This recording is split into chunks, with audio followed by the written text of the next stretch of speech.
大家好，我是耀阳。大家好，我是纳兰。今天我们录一个日常啊，嗯，很感谢大家啊对我的关心。这2天病了，没有跟大家说，但是还是有很多人看到了纳兰发的视频，然后呢，非常的关心我们，所以我们今天跟大家来报个平安。报个平安。前2年是这样，长期的舟车劳顿，再加上这个工作的压力比较大，这边的天气又炎热，一下身体抵抗力又下去了。对，然后就疟疾，急火攻心，急火攻心。这个疟疾是什么呢？这疟疾不是传染病，是非洲的一种比较常见的蚊虫叮咬的一种病。得了疟疾了以后呢，就会一会儿发烧，一会儿冷。其实我得了的还不是这个感受，我是4肢，我让你跟我手脚冰凉，特别冷，上下牙打架，额头特别烫，但是身上却特别的热，高的时候38度。人生的第1次住院给了非洲，没想到说这个会这么严重，因为他疟疾还带上了我的这个上呼吸道感染，一下把我这个嗓子发起来了，就不行，然后高烧不退，24个小时打点滴，然后在这儿给打了10几针。打点滴那一次真的是吓到我了，真的吓到我了。耀阳当时呢，他自己也是迷糊不清的，其实他当时的状态真的很吓人。然后我们的翻译出去买那个被单儿，因为你在这边没有东西给你提供，你要自己去买。然后王超回来的时候也说了一句话，他说：“哎呀，趁我出去的时候，他们怎么就开始做了？”对，因为我们不会他当地的语言。对。他拿了一个特别可怕的针头，这么长，大概8厘米吧，这么长的一个针，而且粗度非常的粗。我现在这手腕子，我能说血管现在还鼓着呢。对，我这儿还青着呢。他是一上来他先弄到这儿，他要给输液，他先输到这儿，但是由于他们的血管比较粗，我们的比较细，他拿这么长的针扎的怎么扎都扎不进去。当时耀阳在不清醒的情况下都跳起来了，就感觉是有人拿刀在捅我。5秒，我觉得这是怎么也过去，第6秒真忍不了了。我这真的，他用一个相当于一个很细的，真的像是给马打针的那种针，一个很细的改锥啊，一个很细的螺丝刀一样戳到我的血管里在找。我的血管不算细，但是他们这儿太鲁了。后来他们几个医生跟这商量一下，又从别的地儿借了一个小针头，这么长，差不多，这回5厘米左右的，但还是差不多粗的啊。然后我说不能打这儿，我说我们中国人没有人是打这儿的，我说我这手背的长度都没有你那个针长。他又换了一个位置，我们一般打点滴，要不然就是手背一般没有打这儿的，他们要打这儿。大家可以拿手摸一下你的胳膊肘。他打这儿的时候，我当时我就慌了，我说这是什么医生啊？我说不行，我说我们中国人没有打这儿的，我说你不能打这儿。他们就商量，我说我告诉你打哪儿，我告诉你打哪儿。我说你打这儿行不行？我说你是要静脉注射还是动脉注射？他们商量也没同意我的方案，他们要打这儿。你从这个上面你就会感受到，就是我们真的是。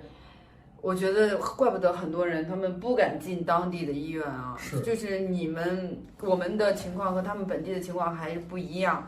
然后好不容易就算顺利的扎进去了之后，我们以为打点滴打3瓶点滴就结束了，可以了，结果打了24小时，给我们打了大概7、8瓶，然后同时还注射打针，打了10几针吧得。但是我发现了一个问题，什么问题呢？就是他不管你什么病，他几乎把所有能打的药全给你开了一遍。其实当时，我走路已经困难了，就是我走路的时候，因为肌肉痛，得了这个疟疾以后，你的肌肉是非常疼的。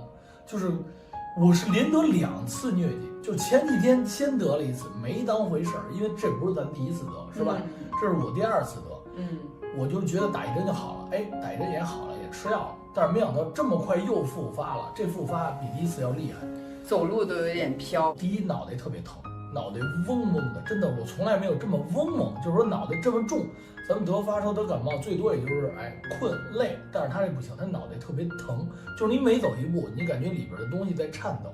然后就是我右腿的就这块肌肉不能吃劲儿，就是一吃劲儿我就想跪下，这个就有点夸张了，我不行了。当时还说先回酒店，我说连夜我不能回酒店，他病发的特别快，就感觉如山倒一般。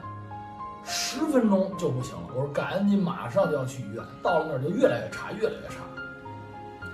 在急诊，刚开始在急诊那儿，然后后来医生跟我们说，你们今天走不了了，要住院的。你们今天走不了，要住院，他们要负责。其实这块还挺好，就是还挺对病人负责的。就你发着高烧，他不能让你走。然后呢，当时住院的时候也出了一个小插曲。刚开始是，他们是有2种房间，一个是带风扇，一个带空调的。但是当天晚上都满了，满了以后，他好不容易找了一个空调，然后一个空调屋有2个床位，给我们找了一个床位。结果一进去，那个人拉肚子，那个患者拉肚子起不来，就是他弄的哪儿都是，然后就没法待了。说那屋里就不能让你们去，可能你们是外国人，我不知道是什么原因。因为当时呢，在急诊的时候，他就已经给我打了有3个吊瓶，那时候已经夜里4点了。对，3个吊瓶打了9针，打了9针。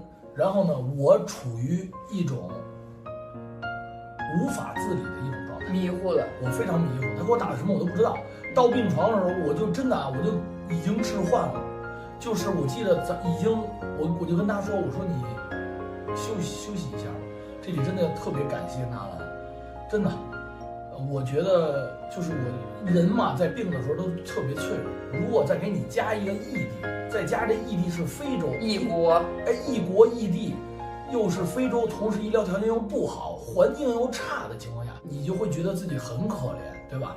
但是我跟纳兰说，我说你睡会儿觉，我怕他倒下，我说等我缓好了，我以后咱们就没事了啊。但是当时打了这些药以后，我已经出现幻觉了，我好像隐约的我就看你在旁边哭，你是不是哭了？就是当时吧，当时那个感触很深，因为当时我不能相信他们，我不相信他们的技术，因为出现了好多插曲。然后我就看在房间里的那些病人，他们有的人1个手上2个手扎了3瓶点滴，我觉得这种治疗我很担忧。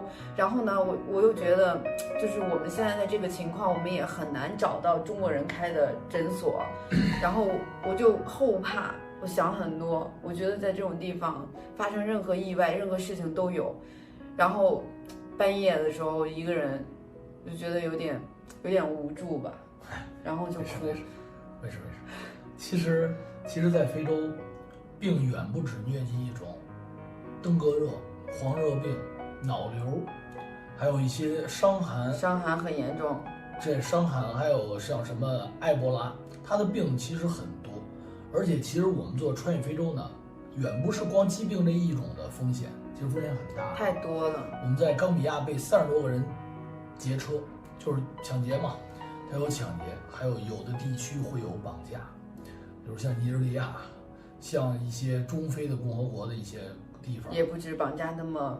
其实，在科特迪瓦呀，在几内亚都有类似的事情发生，还有一些就是道路安全，就是路上的风险很大，就是我们单车穿越难度确实比较高，就是车你不能坏，你不敢坏，坏了以后你就走不了了，真的就像西天取经一样。其实耀阳生病的时候，我们很多的亲朋好友，包括我们的粉丝朋友们，都特别的关心，给我们发来了慰问啊，发来了看见你发的那个视频。对，大家都非常在这儿呢。我觉得真的非常感谢大家，就是你们给我们动力啊，让我们觉得我们身后有无比强大的力量。但是也有很多人说，他说你们别穿越了，回来吧。是，我觉得我哥们儿刚才都说，因为问我说你退烧了吗？我说我这儿还有37度4，就基本上现在就是嗓子发炎，现在烧不能全退，现在还在低烧，但是各方面状态还行。他给我打那些药啊，其实有副作用，副作用蛮大的，对肾功能的是有一定的副作用，我感受到，所以我说马上要出院。他说不让我出嘛，刚开始说不让我出，出了以后就比医院好多了。对，真的。后来我们就说不行，我们说必须得出来，而且我觉得如果再不好的话，我们哪怕是转院呢。对，我的朋友家人都有很多慰问我说，不行，你们别穿越了，你们做的已经说大家已经都觉得特别厉害了，你们已经在我们心里是英雄了。对。但是呢，我们是这样，为什么？我先说为什么我们这么苦这么累，还花了这么多钱要干这个事儿。第一，这首先是我的一个梦。2013年，10年前，我们就想穿越非洲。我们当时就想穿越非洲，当时要穿越的是东非，东非相对西非来讲简单一点。当然当时的经验也没有现在这么丰富。我们但是组织这个事儿最后没成功，半路夭折了，在我心中就一直埋了一个包。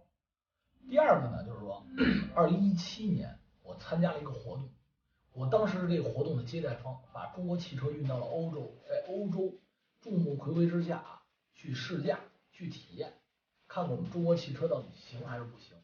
然后呢，有很多的德国的、法国的老百姓啊，非常认可，确实应该叫颠覆了他们的一种概念，觉得中国汽车不是原来那种弱不禁风，就只是 copy， 只是拿别人的东西组装的这么一个概念，对一个国家的汽车。所以我就萌生了一个想法，就想开着我们的中国汽车，穿越这个地球上最困难的地方，把我们的中国的科技送到世界最远端。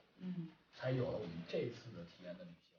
而这次的旅行也是我们第一个单车从北非经西非穿到南非的这么一个第一人吧，算是啊。对。所以我们就想把这事情做成。就是其实，在这个过程中呢，很多人都会说，哎，纳兰你应该去一个好的地方，或者是你应该回国。说我应该带他去好的地方，不要在那吃苦。对，然后等着耀阳穿越成功就好了。但是呢，其实我觉得我的骨子里还有另外一个我觉得也很像男生的一面啊。就我是觉得在这个生活中，我很多时候确实很苦，条件很差，但是我们在苦的地方可以发现光明，可以发现美的东西。就是那个能在苦难中发现光明的女孩。也希望把这个光明一直照亮你。也希望这个我们接下来的路啊，能够平平安安。再次感谢大家对我们的关心照顾，谢谢大家啊！谢谢啊！谢谢。希望我们能够一往无前，最终到达我们的目的地南非啊！我们一起加油！加油！